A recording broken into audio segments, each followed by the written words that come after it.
Assalomu alaykum o'rtoqlar, men Jaloliddin Ravshanov. Siz bilan Kripto savdo kanalida ko'rishib turganimdan juda ham xursandman. Bugun sizning e'tiboringizga men qanday qilib dunyodagi eng ommabop bo'lgan kripto hamyon Trust Wallet dan to'g'ri foydalanish haqida video tayyorlaganman va siz undan foydalanishni o'rganasiz. O'zi bizga ushbu hamyon nega kerak? Ko'pchilik biz bilamizki, kripto birjalarda ishlaydi. Ya'ni pul kiritishadi, kriptovalyuta sotib olishadi hamda kriptovalyutalarni ushbu birjalarda saqlashadi. Ammo katta miqdordagi kriptovalyutalarni birjalarda saqlash xavfli hisoblanadi. Ayniqsa uzoq muddatga saqlayotgan bo'lsangiz.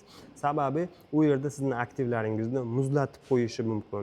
U yerdan pul chiqara olmay qolishingiz, sizdan juda ham ko'plab hujjatlar so'rashi, juda ko'plab savollar so'rashi mumkin. Aynan shu kabi holatlarga duch kelmaslik uchun ko'pchilik kripto hamyonlardan foydalanishadi. Lekin buning uchun albatta siz blokcheynni to'g'ri tushunishingiz, xavfsizligingizni o'zingiz to'g'ri ta'minlay olishingiz kerak bo'ladi.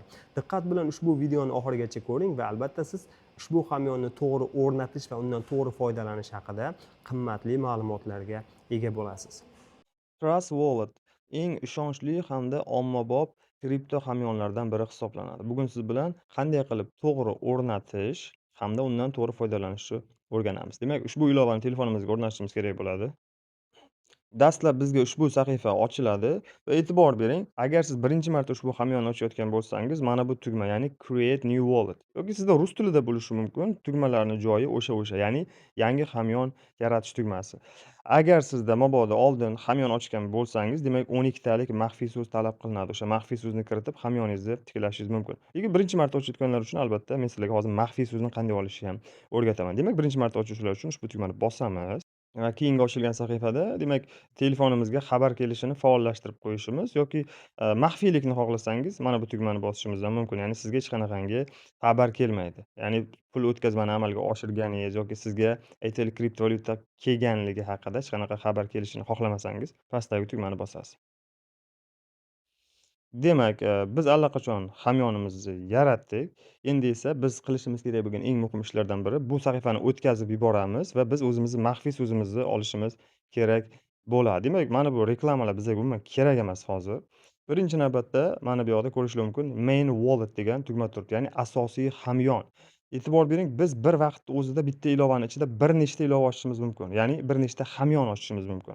Misol uchun mana bu yoqda Add Wallet qiladigan bo'lsak, misol uchun mana Create New Wallet bosib, xuddi shunga o'xshagan ikkinchi hamyonni ham yaratishimiz mumkin. Lekin biz hozir bittasidan to'g'ri foydalanishni o'rganishimiz uchun mana bu yoqda 3 ta nuqtani ustiga bosamiz va e'tibor bering, mana bu yoqda Google Drive orqali, ya'ni Google'dagi xotiraga 12 talik maxfiy so'zni saqlashimiz mumkin yoki bo'lmasa mana bu yoqda o'zimiz qo'lda yozib olishimiz ham mumkin.